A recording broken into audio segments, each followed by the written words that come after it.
नमस्कार साथियों, प्रताप क्लासेस के यूट्यूब प्लेटफॉर्म पर आप सभी का हार्दिक स्वागत है, अभिनंदन है। आज फिर से हम थर्ड ग्रेड शिक्षक भर्ती मुख्य परीक्षा 2026 के लिए स्पेशल नानक क्लासेस की पुस्तक आई हुई है बाजार में। राजस्थान की प्रमुख योजनाएं व नीतियाँ जो आपके सिलेबस में दी हुई है। तो लेवल 1 और लेवल 2 की जो साथी तैयारी करें हैं उनके लिए बहुत ही महत्वपूर्ण साबित होने वाली है ये पुस्तक।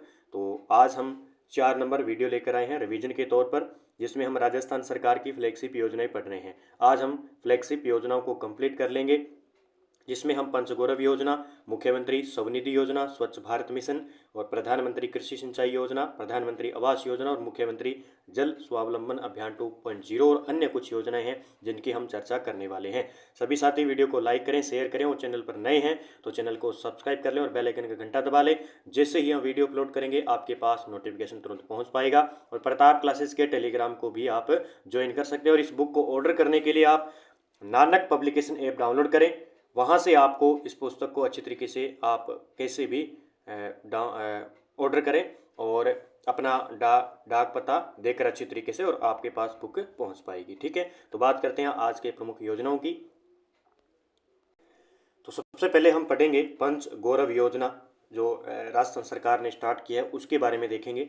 पंच गौरव योजना का विभाग है वो है आयोजना विभाग। कौन इसका दायित्व है? आयोजना विभाग का। पंच गौरव योजना 17 दिसंबर 2024 को मुख्यमंत्री श्री भजनलाल शर्मा जी द्वारा प्रारंभ। प्रत्येक जिले को अलग पहचान देने के लिए इस पंच गौरव योजना को स्टार्ट किया गया है। ठीक है, प्रत्येक जिले का अलग उत्पाद होगा, अलग खेल होगा, इस प्रकार ये योजना स्टार्ट की गई है। तो याद रखना है 17 दिसंबर 2024 को। आगामी वर्ष का बजट 550 करोड़ रुपए के कार्य के लिए प्रस्तावित है। कार्यक्रम के प्रमुख तत्व देखिए इसमें जो महत्वपूर्ण है। एक जिला एक उपज, यानी कृषि विभाग के तहत प्रत्येक जिले को एक विशिष्ट कृषि उपज से जोड़ा जाएगा। एक जिला एक प्रजाति, वन विभाग के तहत विशिष्ट वनस्पति प्रजातियों को संरक्षण मिलेगा। एक जिला एक उत्पाद, उद्योग विभाग के तहत कुटीर उद्योगों के उत्पादन को बढ़ावा दिया जाएगा। तो ये इसमें प्रमुख तत्व है। एक जिला एक उपज, एक जिला एक प्रजाति, एक जिला एक उत्पाद। बाकी आपने अच्छी तरीके से इनको पढ़ रखे हैं। उसके बाद में एक जिला एक पर्यटन स्थल, पर्यटन विभाग के तहत जिले के प्रमुख पर्यटन स्थल शामिल किए जाएंगे।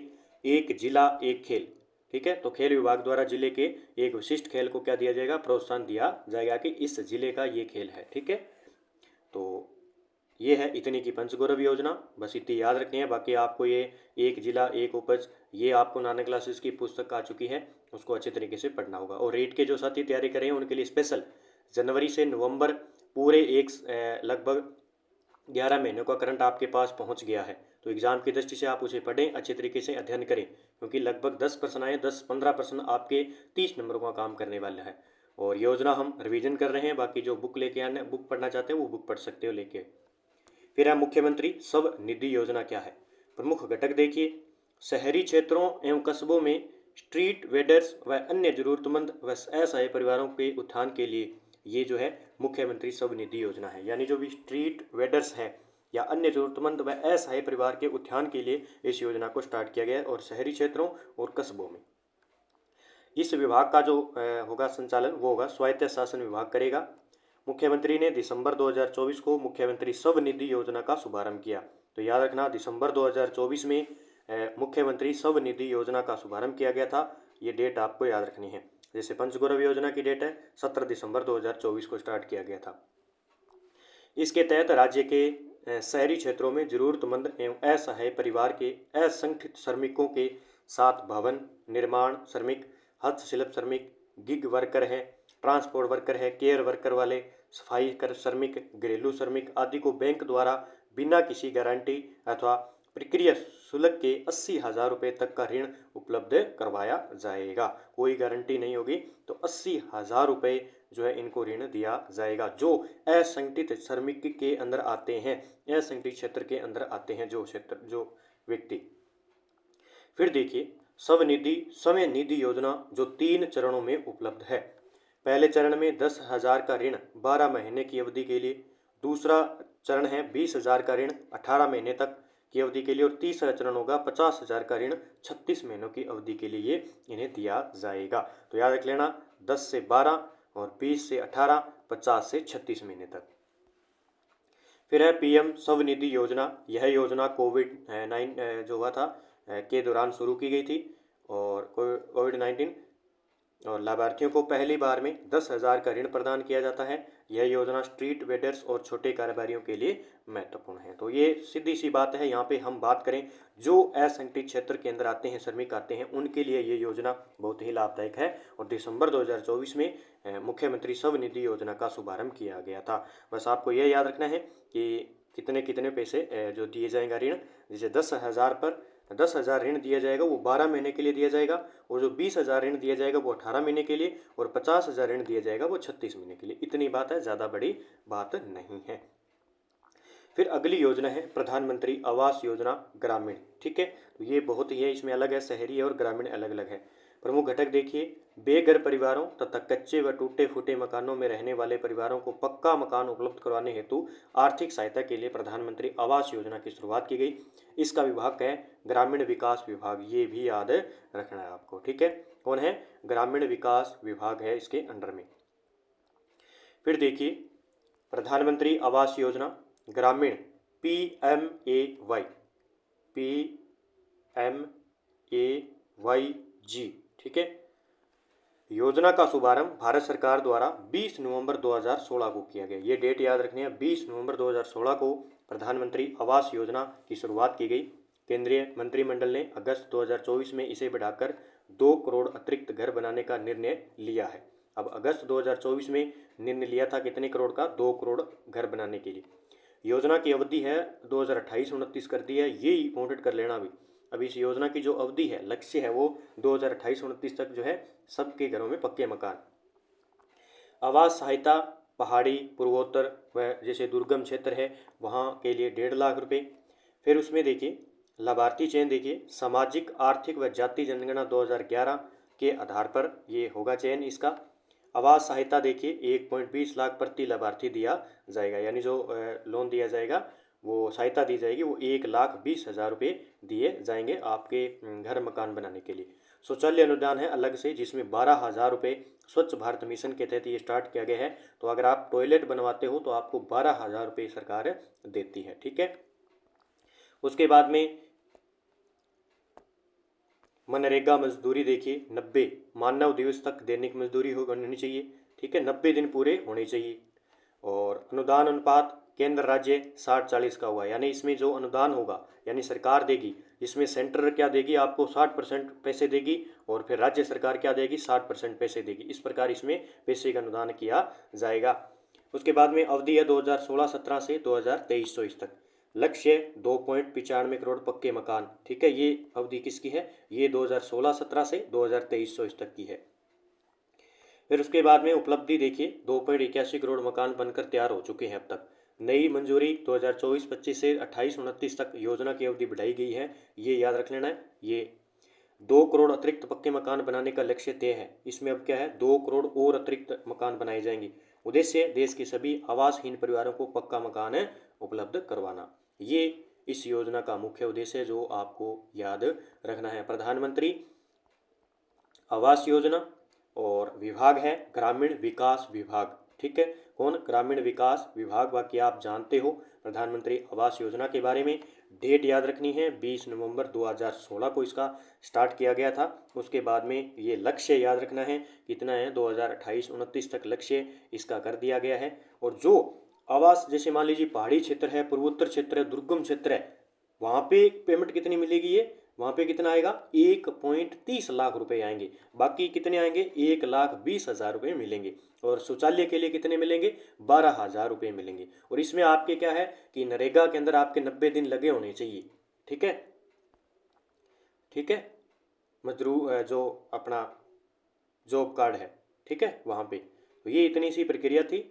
और अब 2028-29 और 24-25 के बीच में जो है वो 2 करोड़ अतिरिक्त और मकान दिए जाएंगे। ठीक है, इनका लक्ष्य ये है। अब बात करते हैं प्रधानमंत्री कृषि सिंचाई योजना 2015-16 की, क्योंकि ये बहुत बार प्रश्न आ चुका है और आ भी सकता है। तो किसानों के लिए जो योजना है वो आपको अच्छी तरीके से पढ़नी भी चाहिए। सिंचाई प्रणाली हेतु विभिन्न घटकों जैसे तारबंदी है, डिग्गी है, फार्म पौंड है, जल हौज निर्माण है, ग्रीन हाउस है, पाली हाउस है, शेड नेट है, प्लास्टिक मल्चिंग और लो टनल है, ड्रिप स्प्रिंकलर है, और स्थापना में किसानों को अनुदान, भूमिहीन कृषि श्रमिकों को 5,000 रुपये लागत तक के कृषि यंत्र उपकरण उपलब्ध करवाना। तो ये एक सिंचाई योजना स्टार्ट की गई थी 2015-16 में। अब जो भी योजना तो बहुत है ओल्ड, लेकिन उन्हें क्या कर रहा है, उन्हें उनमें संशोधन करके और उसमें नए ऐड किए जा रहे हैं। विभाग देखिए, कृषि व उद्यानिकी विभाग होगा, नोडल विभाग हो इसका उद्यानिकी विभाग। ठीक है। कृषि एवं उद्यानिकी विभाग द्वारा फार्म पॉन्ड के निर्माण की विभिन्न गतिविधियां क्रियान्वित की जा रही है। केंद्र शासन व राज्य शासन के बीच जो 60 यानी केंद्र का और राज्य का कितना होगा, 60-40 अनुदान होगा। 60% केंद्र देगी और 40% राज्य वहन करेगी। इसका आदर्श वाक्य है, हर खेत में पानी। ठीक है, तो ये आदर्श भी याद रखना आपको। तो बस ज़्यादातर याद रखनी है कि ये है योजना किसके लिए, किसानों के लिए है। ठीक है, और किसके लिए है, जो हमने बात कर ली, और विभाग कौन सा है इसका। आगे देखते हैं उद्देश्य। देखिए, प्रति बूंद अधिक फसल। राजस्थान में जल ग्रहण यात्रा प्रधानमंत्री कृषि सिंचाई योजना 2.0 है ये। ठीक है, शुरुआत हुई थी इसकी 5 फरवरी 2025 को। इस योजना की जल ग्रहण यात्रा यानी प्रधानमंत्री कृषि सिंचाई योजना 2.0 5 फरवरी 2020 को राज्य स्तरीय कार्यक्रम 12 केंद्र। अवधि 2021-22 से मार्च 2026 तक इसकी अवधि है। स्वीकृत परियोजनाएं 149 परियोजनाएं यानी 7.50 लाख हेक्टेयर क्षेत्र, इसके अंदर स्वीकृत परियोजनाएं शामिल की गई है। कितनी, 149 परियोजनाएं, जो कि 7.50 हेक्टेयर क्षेत्र बनता है। कुल लागत है 1858.55 करोड़। इसका लक्ष्य देखिए क्या है इस योजना का, जल ग्रहण विकास की जानकारी जन जन तक पहुंचाना एक तो, फिर जल ग्रहण परियोजनाओं से लाभ और जुड़ाव सुनिश्चित करना। उसके बाद में हम देखें यात्रा का मार्ग, 2 रथों द्वारा 27 जिलों की 107 परियोजनाओं के अंतर्गत 214 ग्राम पंचायतों से होकर गुजरेगी। योजना का विस्तृत प्रचार प्रसार किया जाएगा। भागीदारी देखिए इसमें हम, इस योजना के अंदर किसकी कितनी भागीदारी है। स्थानीय जनप्रतिनिधि इस कार्यक्रम में शामिल होंगे। सब्सिडी का प्रावधान 70%, सब्सिडी केंद्र 27% देगी और राज्य कितना देगा, 18%, और अतिरिक्त राज्य हिस्सा देगा 25% एक्स्ट्रा देगा। तो जो 70% है उसमें से 27 केंद्र का है और 18 राज्य का, और बाकी 25% राज्य हिस्सा अपने से देगी। अनुसूचित जाति जनजाति महिला लघु सीमांत किसान के अंदर 75% की सब्सिडी, जिसमें से केंद्र 22 से 33% और राज्य 18 से 22%। अतिरिक्त हिस्सा राज्य हिस्सा करेगा 20 से 30% देगा। 56 नई वाटर शेड विकास परियोजनाओं को मंजूरी मिली है 14 जनवरी 2025 को। योजना प्रधानमंत्री कृषि सिंचाई योजना WDC PMKSY 2.0 वाटर शेड विकास घटक, इसमें लागत है 700 करोड़ की। ठीक है, अब देखिए राज्य मध्य प्रदेश, असम, उड़ीसा, तमिलनाडु, कर्नाटक, नागालैंड, राजस्थान, हिमाचल प्रदेश, सिक्किम, उत्तराखंड, और कुल क्षेत्रफल प्रत्येक परियोजना को 5,000 हेक्टेयर यानी पहाड़ी राज्यों में कम होगा। तो ये इतनी योजना आपको याद रखनी है, प्रधानमंत्री कृषि सिंचाई योजना 2015-16 बस। ठीक है, इसके बारे में याद रखना कितनी सब्सिडी कितनी होगी और क्या सिस्टम होगा। ठीक है, एक बार मैंने आपको बता दिया है, बाकी आपको पढ़ना तो पड़ेगा। अगली योजना है नवीन परिवारों को NFSA से लाभान्वित करना। प्रमुख घटक देखिए, छूटे हुए गांव व पात्र परिवारों को लाभान्वित के रूप में जोड़ना। विभाग होगा इसका खाद्य व नागरिक आपूर्ति विभाग इसका करने वाला है। आगे देखते हैं क्या है इस योजना के बारे में। प्रधानमंत्री फसल बीमा योजना खरीफ 2016 से प्रारंभ की गई है। इस योजना में खाद्यान्न फसलों जैसे अनाज, मोटा अनाज और दालें, तिलहन और वाणिज्यिक बागवानी फसलों को शामिल किया गया है। नवीन परिवारों को NFSA से लाभान्वित किया जाएगा। 35 किलोग्राम प्रति माह अंत्योदय परिवार को दिया जाएगा और 5 किलोग्राम प्रति व्यक्ति प्राथमिकता वाले परिवार को उपलब्ध करवाया जाता है। गिव अप अभियान इससे संबंधित है, और गिव अप अभियान देखिए शुरू 1 नवंबर 2024 से 31 अक्टूबर 2025। स्वेच्छा से पात्र न होने पर खाद्य सुरक्षा से हटाना। अक्टूबर 2025 तक लगभग 41 लाख लोगों ने खाद्य सुरक्षा को छोड़ा है। तो ये खाद्य सुरक्षा वाली योजना है, जिसमें आपको ये याद रखना है। गिव अप अभियान जो हुआ था वो 1 नवंबर 2024 से लेकर 31 अक्टूबर 2025 तक चला था, जिसमें जितने भी खाद्य सुरक्षा जिनके पास ज़मीन है और गाड़ियां हैं, उन्होंने भी खाद्य सुरक्षा के अंदर नाम जुड़ा रखा और कोटा वाली कणक लेके आ रहे थे, लेकिन अब उनको हटा दिया गया है। अब गरीब परिवार को, जो इसका हकदार होगा, उसको ही ये योजना का लाभ मिलेगा। तो ये NFSA योजना इतनी थी।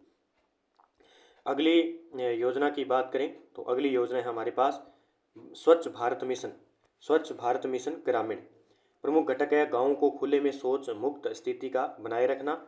1.0 2 अक्टूबर 2014 से शुरू हुई थी, यानी जो स्वच्छ भारत मिशन 1.0 है, और 2.0 है वो 2020-21 से 2025-26 तक चली। इसमें केंद्र जो पैसे देगी वो 60% देगी और राज्य का 40% होगा। इसका विभाग कौन है? इसका विभाग है पंचायती राज विभाग। राजस्थान 31 मार्च 2018 तक खुले में शौच से मुक्त ओडीएफ घोषित किया जा चुका है, और ये इंपॉर्टेंट लाइन है। कब हुआ? 31 मार्च 2018 को ओडीएफ राज्य घोषित हो चुका था राजस्थान, खुले में शौच से मुक्त। भारत सरकार द्वारा स्वच्छ भारत मिशन ग्रामीण का द्वितीय चरण वर्ष 2020-21 से प्रारंभ किया गया, जो 5 वर्षों तक क्रियान्वित किया जाएगा। स्वच्छ भारत मिशन ग्रामीण फेज द्वितीय का मुख्य उद्देश्य गांव में ओडीएफ की स्थिति को बनाए रखना और ग्रामीण क्षेत्रों में ठोस व तरल अपशिष्ट प्रबंधन गतिविधियों का द्वारा स्वच्छता के स्तर में सुधार कर गांव को ओडीएफ प्लस बनाना। राजस्थान में स्वच्छ भारत मिशन ग्रामीण की प्रगति। ओडीएफ प्लस रैंकिंग देखिए, राष्ट्रीय स्तर पर 10वां स्थान मिला है राजस्थान को। 98% गांव ओडीएफ घोषित और 85% ओडीएफ मॉडल बन चुके हैं। और 98% गांव तो क्या ओडीएफ घोषित हो चुके हैं, और 85% जो ओडीएफ है वो मॉडल बन चुके हैं, दर्जा प्राप्त कर चुके हैं। 94% गांव ठोस अपशिष्ट प्रबंधन में शामिल हो चुके हैं। 98% गांव में दूसर जल प्रबंधन प्रणाली भी स्थापित हो चुकी है। तो ये तो था हमारा कौन सा? स्वच्छ भारत मिशन ग्रामीण, ठीक है। और इसमें कौन सा एक और शहरी होता है, ठीक है। तो ये बस याद रखना है। 1.0 2 अक्टूबर 2014 से, और 2.0 स्टार्ट हुआ था ग्रामीण जो 2020-21 से 2025-26 तक। इसमें केंद्र राज्य का 60-40 का, और विभाग है पंचायती राज विभाग, ठीक है। और 31 मार्च 2018 को क्या हुआ? राजस्थान पूरे बात करें तो खुले में शौच से मुक्त ओडीएफ राज्य भी घोषित हो चुका था। अब अगले योजना की बात करते हैं। स्वच्छ भारत मिशन शहरी की बात करें तो स्वच्छ भारत मिशन 1.0 2 अक्टूबर 2014 से दोनों में स्टार्ट हुए थे, और 2.0 2 अक्टूबर 2021 से 2 अक्टूबर 2026 तक। प्रमुख घटक शहरी क्षेत्रों में कचरा व सीवेज प्रबंधन, और विभाग है इसका स्वायत्त शासन विभाग। तो ये थोड़ी सी योजना भी आपको याद रखनी है। फिर योजना हमारे पास मुख्यमंत्री जल स्वावलंबन अभियान 2.0, ये इंपॉर्टेंट कर लेना। प्रमुख घटक है 4700 से अधिक गांवों में वाटर हार्वेस्टिंग स्ट्रक्चर के 1,10,000 कार्य करवाए जाएंगे। विभाग होगा पंचायती राज विभाग। कौन सा होगा? पंचायती राज विभाग। अब देखिए, मुख्यमंत्री जल स्वावलंबन अभियान 2.0। राज्य में अधिकतम वर्षा जल संचयन, जल संरक्षण, उपलब्ध जल संसाधनों के विवेकपूर्ण उपयोग को सुनिश्चित करने के लिए फरवरी 2024 में शुरू की गई। इस योजना के अंतर्गत नए निकट खेत, तालाब, मिनी पार्कोलेशन टैंक, एमपीटी, सब सरफेस बैरियर जो एसएसबी का निर्माण और पुराने जल संचयन संरचनाओं की मरम्मत आदि का काम किया जाता है। अगले 4 वर्षों में MJSA 2.0 के तहत राज्य के 20,000 गाँवों में 5 लाख जल संचयन और जल संरक्षण सर्वाणों का निर्माण किया जाना प्रस्तावित है। सर्वनाओं का जो है निर्माण किया जाना प्रस्तावित है। आगे देखिए 1.0 27 जनवरी 2016 को झालावाड़ जिले के गर्दनखेड़ी गांव से शुरू किया गया था। 1.0 ये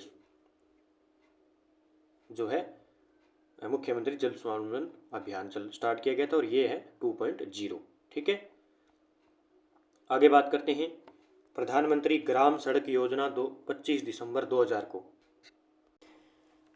प्रमुख घटक है इसके सामान्य क्षेत्रों में 500 और जनजातीय और रेगिस्तानी क्षेत्रों में 250 तक की आबादी की बसावटों को हर मौसम में पहुंच हेतु सड़क पुल निर्माण इस योजना का मुख्य उद्देश्य। प्रधानमंत्री ग्राम सड़क योजना 25 दिसंबर 2000, ठीक है। विभाग है सार्वजनिक निर्माण विभाग। कौन है? सार्वजनिक निर्माण विभाग इसका जो है विभाग है। वित्त पोषण देखिए 2015-16 तक केंद्र सरकार द्वारा ही 100% दिया जाता था वित्त पोषण। वर्तमान में पूर्वोत्तर और हिमालय राज्यों के लिए केंद्र राज्य 90% है, यानी सेंटर का होगा 90%, जिसमें से 10% होगा राज्य का, ठीक है, अनुदान देगी। राज्य वित्त पोषित केंद्र व राज्य 60-40 का, और अन्य वित्त पोषित केंद्र जो भी, ठीक है, या तो जो पूर्वोत्तर राज्य हैं या हिमालय राज्य है वहाँ पे तो सेंटर का 90 होगा और 10 राज्य का होगा, लेकिन जो अन्य वित्त पोषित है राज्य के अंदर, केंद्र के अंदर, वो 60-40 का होगा। ठीक है, आगे देखते हैं भी क्या है।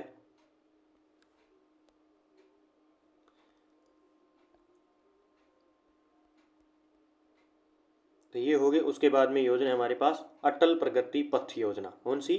अटल प्रगति पथ योजना। प्रमुख घटक 5,000 से अधिक आबादी वाले ग्रामीण कस्बों में सीमेंट कंक्रीट सड़क निर्माण। ठीक है, विभाग सार्वजनिक निर्माण विभाग है इसके अंदर भी। 29 मार्च 2025 कोटा में रोजगार उत्सव व युवा सम्मेलन में अटल प्रगति पथ की शुरुआत की गई। तो याद रखना है 29 मार्च 2025 को कोटा में रोजगार उत्सव, ये पहले हम पढ़ चुके हैं वैसे, छोटा सा। ग्रामीण क्षेत्रों के आदिवासियों को भी शहरी क्षेत्रों के समकक्ष सुविधाएं प्राप्त हो सके, इस हेतु हमारे द्वारा सतत रूप से प्रयास किए जाएंगे। प्रथम चरण के रूप में 10,000 से अधिक आबादी वाले ग्रामीण क्षेत्रों में सीमेंट कंक्रीट के अटल प्रगति पथ निर्मित किए जाने की घोषणा है।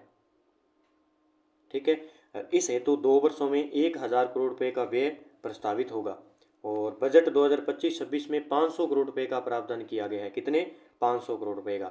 तो ये योजना हम पहले पढ़ चुके हैं वैसे, अटल प्रगति पथ। तो ये याद रख लेना, 5,000 से अधिक आबादी वाले ग्रामीण कस्बों में सीमेंट कंक्रीट सड़क का निर्माण करेगी, वो सार्वजनिक निर्माण विभाग के अंतर्गत आएगा और इसकी शुरुआत 29 मार्च 2025 को कोटा में रोजगार उत्सव के तहत की गई थी।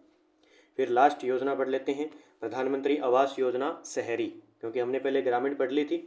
1.0 इसका स्टार्ट हुआ था 17 जून 2015 को, सबके लिए आवास, और 2.0 1 सितंबर 2024।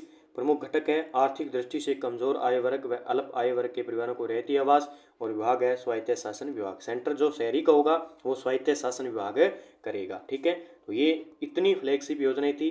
कल हम पढ़ने वाले हैं राजस्थान की जन कल्याणकारी योजनाओं को पढ़ेंगे, जो कि आपके लिए एग्जाम के लिए महत्वपूर्ण है। तो ये योजना थी, हमने पढ़ ली।